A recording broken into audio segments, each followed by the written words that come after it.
Les dommages principaux où l'âme peut tomber quand elle se complaît vainement dans ses bonnes œuvres ou ses saintes pratiques sont, à mon avis, au nombre de 7. Ces dommages sont très préjudiciables parce qu'ils sont spirituels. Je veux en parler ici aussi brièvement que possible, mais il faudra 2 évocations pour les traiter. L'évocation d'aujourd'hui traitera des 4 premiers dommages. Le premier dommage est la vanité, l'orgueil, la vaine gloire, la présomption. On ne peut en effet se réjouir de ses œuvres sans les estimer quelque peu.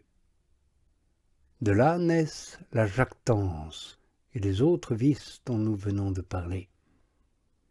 C'est là ce que faisait le pharisien. L'Évangile nous dit qu'il priait et, tout en remerciant Dieu, il se vantait de ses jeûnes et autres bonnes œuvres. Le second dommage est ordinairement uni au précédent. Il consiste à juger les autres mauvais et imparfaits par rapport à nous-mêmes. Il nous semble qu'ils n'agissent pas et ne se conduisent pas aussi bien que nous. Nous avons peu d'estime pour eux dans notre cœur et nous le montrons parfois dans nos paroles. Le pharisien avait aussi ce défaut, car dans sa prière il disait « Je te rends grâce de ce que je ne suis pas comme les autres hommes, voleurs, injustes, adultères. » Ainsi, par un seul acte, il tombait dans ces 2 défauts, l'estime de soi et le mépris des autres. Et c'est là ce que font aujourd'hui beaucoup de gens. Ils disent « Je ne suis pas comme celui-ci, je n'agis pas comme celui-là, ni comme tel ou tel autre. » Et beaucoup d'entre eux sont pires que le pharisien. Celui-ci méprisait tout le monde en général, et il avait aussi un mépris particulier pour le publicain. Aussi il disait « Je ne suis pas comme cet homme ». Mais ceux dont nous parlons ne se contentent pas de faire l'un et l'autre.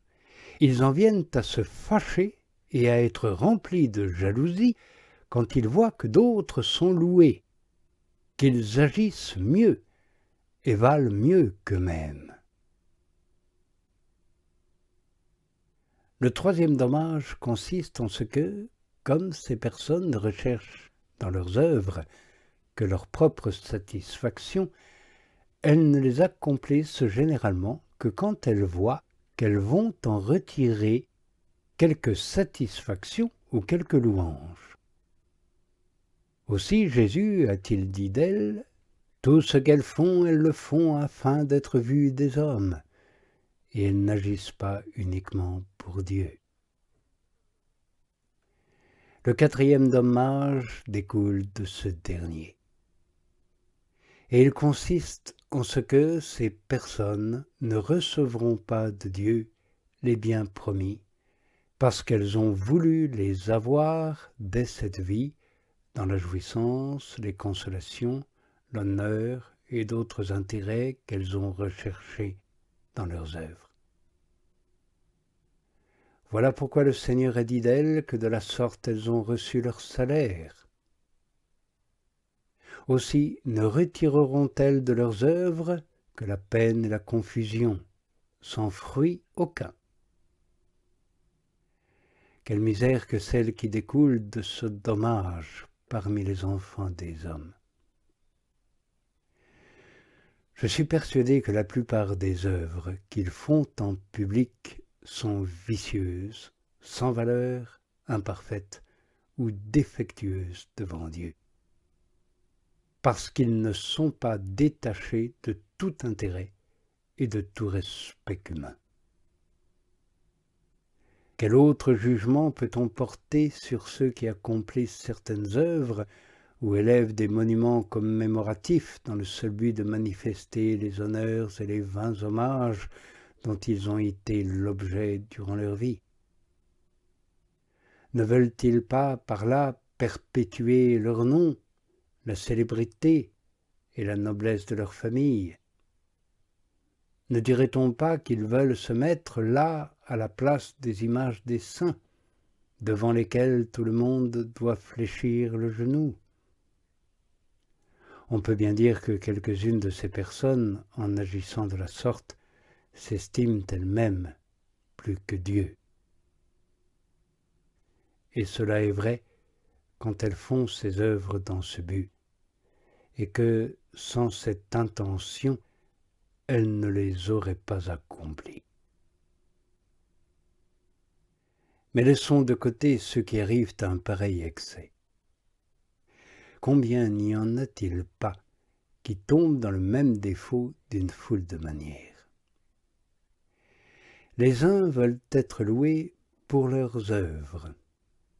D'autres veulent qu'on leur en témoigne de la reconnaissance, qu'on les raconte, ou qu'elles soient connues de telle ou telle personne, ou même de tout le monde.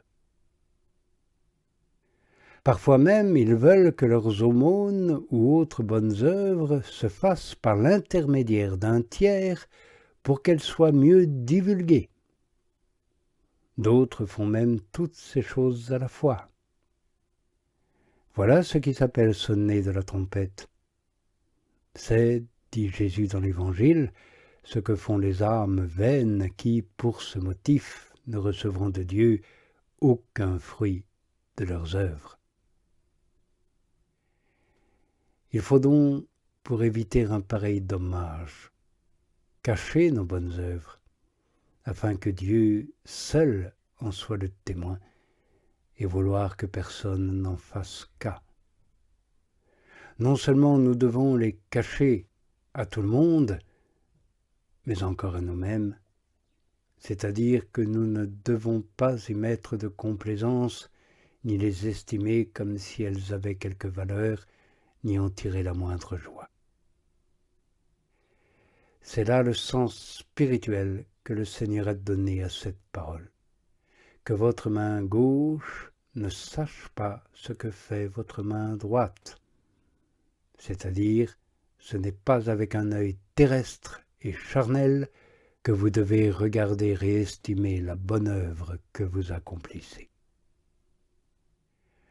De la sorte, la force de la volonté se recueille tout entière en Dieu, et l'œuvre qu'elle accomplit a de la valeur à ses yeux et devient spirituelle. Sans cela, comme nous l'avons dit, non seulement elle perd le fruit de ses bonnes œuvres, mais très souvent, par sa jactance et sa vanité, elle se rend grandement coupable devant Dieu. C'est dans ce sens qu'il faut entendre cette parole de Job. Si mon cœur s'est réjoui dans le secret, si j'ai donné à ma main un baiser de ma bouche, j'ai commis une iniquité et un grand péché. Par la main, Job signifie l'œuvre que l'on accomplit, et par la bouche, la volonté qui se complaît dans cette œuvre. Comme cela est de la complaisance en soi-même, Job dit, « Si mon cœur s'est réjoui dans le secret, il a commis une grande iniquité. » Il ajoute même que c'est là une négation de Dieu. Et en effet, quand on se donne à soi-même et qu'on s'attribue une bonne œuvre, on refuse de la rendre à Dieu d'où elle vient et qui est l'auteur de tout bien. On suit les traces de Lucifer qui, se complaisant en lui-même, refusa à Dieu ce qui lui appartenait et se l'attribua, ce qui fut la cause de sa perte.